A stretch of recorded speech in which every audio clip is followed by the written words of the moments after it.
यह शिक्षा हमारी सबसे दुश्मन है। यदि हम शिक्षा प्राप्त करके परमात्मा की खोज नहीं करते हैं तो यह शिक्षा व्यर्थ है। इस शिक्षा ने हमें अहंकारी बना दिया और मर्यादाहीन बना दिया, माया का अधीन बना दिया, माया ही जोड़ना एक उद्देश्य मान लिया। कोई भी बच्चा शिक्षा ग्रहण करने के लिए घर से चलता है, उसका उद्देश्य यही होता है, बड़ा अफसर बनूं, घनी कमाई करूं, 2 नंबर की घनी करूं। वो कौन सी ट्रेनिंग है जिसमें तनख्वाह से अतिरिक्त और मिलती है? रिश्वत घनी। IAS बनूं, IPS बनूं, मंत्री बनूं, MLA बनूं, मुख्यमंत्री बनूं, घने माया जोड़ूं। क्या मनुष्य जीवन का यही काम था? ये कार्य तो एक गोबर का भूंड करता है, गोबर का भूंड। अगर हमने यही काम के लिए मनुष्य जीवन पाया है तो गोबर का भूंड कैसा होता है? खेतों में पशु गोबर करते हैं और उसको भूंड होते हैं, छोटे छोटे जीव होते हैं, और वो क्या करते हैं, उस गोबर को निकालते हैं, उसमें से उसके गोली बनाते हैं, गोले छोटे छोटे, और उसको धका के उसको रोल करके अपने बिल में भर लेते हैं। उस बिल को गहरा बनाते रहते हैं मिट्टी से खोद खोद के, और उसको गोबर को ठोक लेते हैं गरोले बना बना के, वो गोबर खाते हैं। तो वो व्यक्ति, वो प्राणी वही होते हैं जो मनुष्य जीवन में माया जोड़ जोड़ जोड़ जोड़ कर बैंक भर ले, कोठी बना दे, बंगले बना ले। फिर वो क्या करते हैं, वो हमने देखा कई बार। हम क्योंकि दास का जन्म किसान परिवार में हुआ, खेतों में जाना पड़ता था, पाली भी गए कई बार पशुओं को साथ के साथ। तो वो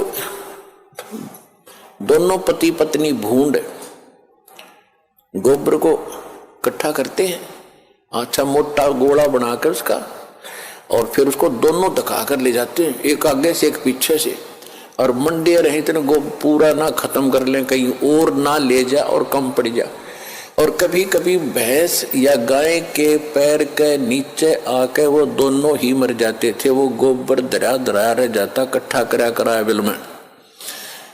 तो यदि हम मनुष्य जीवन पाकर भी इससे काम लगे हैं, ये मंत्रियों के आप सुनते हो कि क्या इनके कैसी लीलाएं आप सुन रहे हो, किसी पर इतने घोटाले का आरोप है, किसी ने इतने पैसे इकट्ठे कर लिए, और ऐसे ये मंत्री, मुख्यमंत्री, प्रधानमंत्री, कोई हेलीकॉप्टर के उससे दुर्घटना से मर गए, कोई बीमारी से, कोई किसी और हादसे में मारे गए। वो गोबर जो इकट्ठा कराया था सारे जीवन में, वो धन वो यहीं रह गया, कोई ना जाने कौन बरतेगा। और वो भाई की तरह गधा बनकर जिस जिस से वो पैसे ले रखे थे सबके पूरे करेगा, रोएगा असंग जन्मों तक।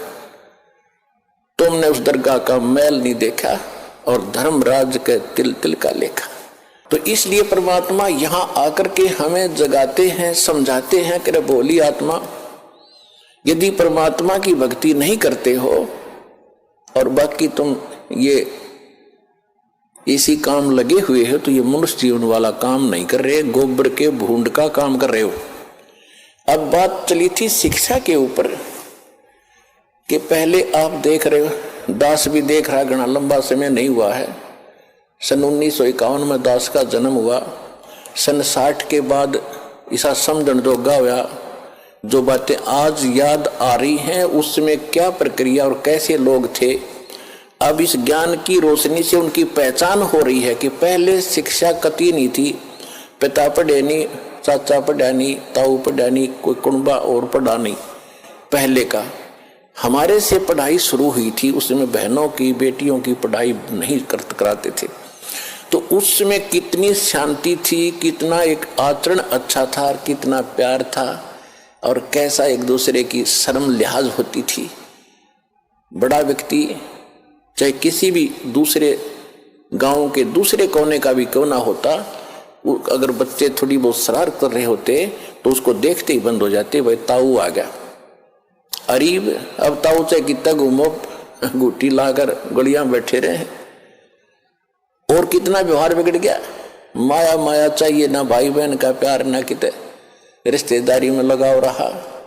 विवाह पीछे होता है और मुकदमा कोर्ट में पहले जा लेता है। हद होगी भाई, इसी जीवन में अपने लफड़े में जीवन बर्बाद कर जाओगे। इसलिए परमात्मा आपको याद दिला रहे हैं कि मानुष जन्म पाय कर जय नहीं रटे हरि नाम, जैसे कुआ जल बिना फिर बनवाया क्या काम।